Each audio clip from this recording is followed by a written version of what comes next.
This is the world's first formal Special Forces unit, the British Royal Airborne Special Air Service, SAS, rank 1 globally. Established at the onset of World War II, this unit specializes in executing specific high-difficulty missions.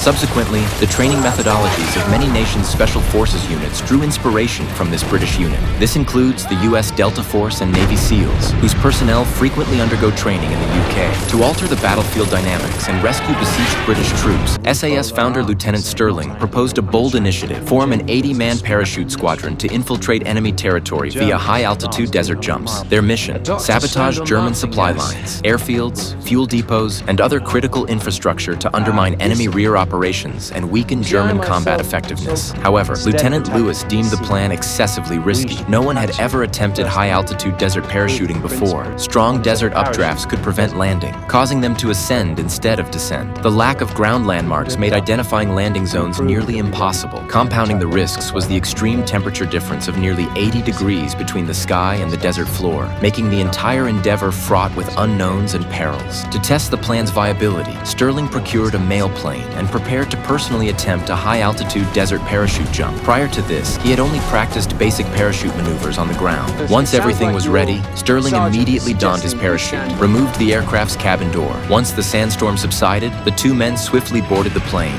secured the tow rope to their seats, and took off smoothly. 10 minutes later, they reached the designated desert training zone. Lewis volunteered to go first, stepping out of the cabin without hesitation and plunging from a 1,000-meter height, propelled backward by inertia. His parachute deployed smoothly, initiating a gradual descent. Witnessing Lewis's successful jump, Sterling downed a shot of hard liquor to ease his nerves. He then stepped out of the aircraft door. Realizing the tether was too short, he chose not to replace it, but instead jumped directly from the wing. Tragically, the parachute pack caught on the wing, tearing a gash. Once deployed, the parachute lost air pressure, sending Sterling into a rapid descent. The sound of cracking bones sent him into unconsciousness. Sterling paid a terrible price for this, but the sandy terrain provided cushioning, and he luckily survived. After undergoing traditional Chinese acupuncture, he managed to stand again. Though he would limp for the rest of his life, this proved that high-altitude parachuting in the desert was feasible. Sterling then proposed to his superior general the formation of an 80-man special operations squadron to parachute into German-occupied territory, specializing in behind-enemy lines infiltration and sabotage missions. This seemed almost unbelievable, as armies of the era were accustomed to large-scale conventional warfare.